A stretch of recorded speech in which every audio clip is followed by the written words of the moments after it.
پیارے دوستو، knowledge to grow کے اسلامک نالج سیگمنٹ میں حاضر خدمت ہیں، اور ابھی ہم بات کریں گے تیسرے حصے کے بارے میں، جس میں ہم ڈسکس کرنے جا رہے ہیں حضرت ابراہیم علیہ السلام اور ان کی قوم اور بادشاہ نمرود کے کچھ واقعات، اور اسی سلسلے میں تیسرا حصہ پیش خدمت ہے۔ پھر جب حضرت ابراہیم علیہ السلام نے ان سے کہا کہ اے قوم، اگر تم کو عقل ہے تو اسی ہستی کی عبادت کرو جس نے تم کو پیدا کیا ہے، اور یہ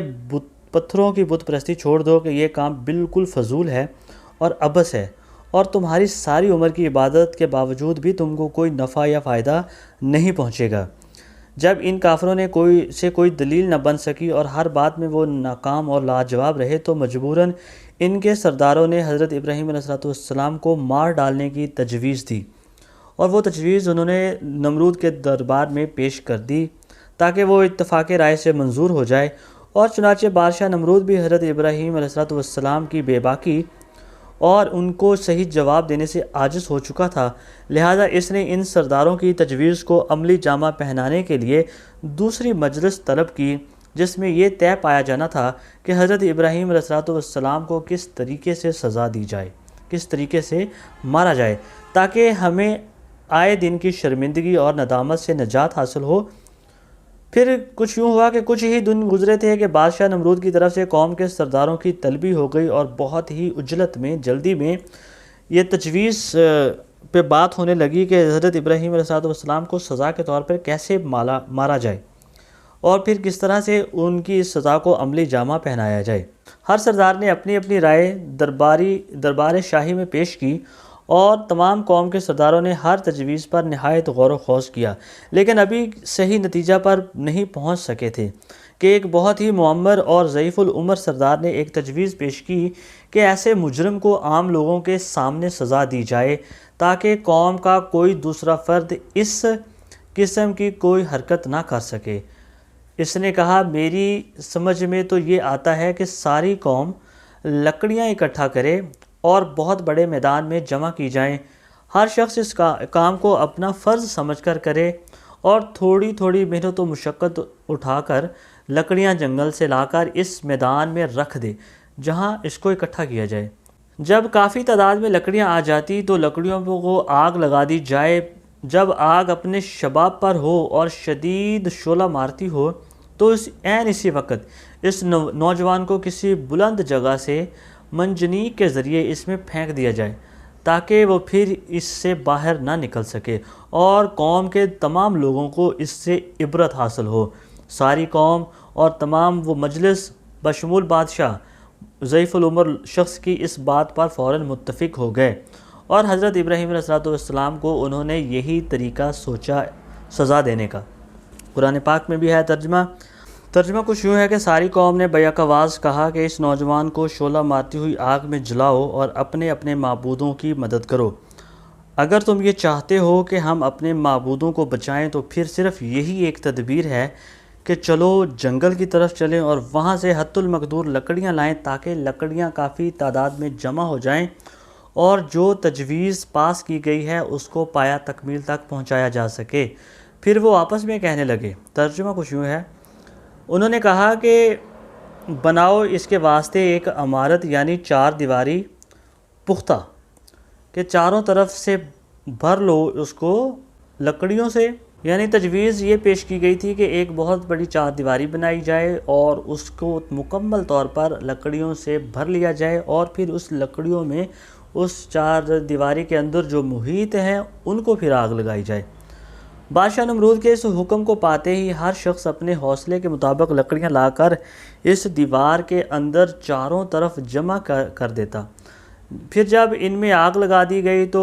شعلہ اس کا اس قدر اونچا تھا کہ وہاں سے 3 میل کے فاصلے پر بھی جو جانور اڑتے تو اس کی تپش سے جل کر ہلاک ہو جاتے۔ اسی میں کافر لوگ کافی متردد تھے کہ ابراہیم کو اس آگ میں کیسے ڈالیں، تو اسی دوران ابلیس لعین آ کر کافروں کو بتاتا ہے،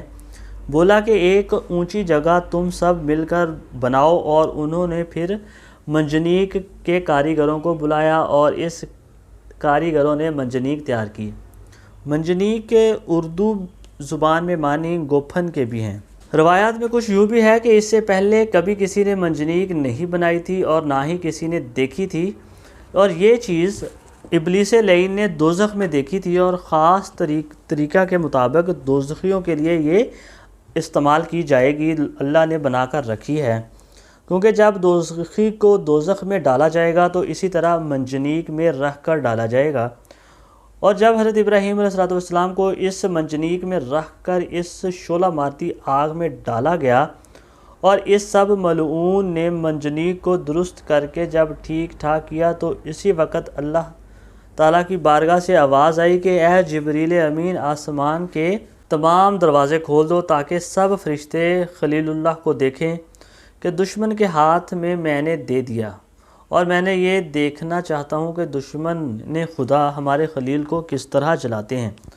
حضرت جبریل امین علیہ السلام نے اللہ تعالیٰ کے حکم سے آسمان کے سب دروازے کھول دیے۔ تب تمام ملائک یہ حال دیکھ کر سجدے میں آ گئے اور کہنے لگے، یا الہی، اس میدان میں صرف ایک ہی موحد ہے، یعنی توحید پرست ہے،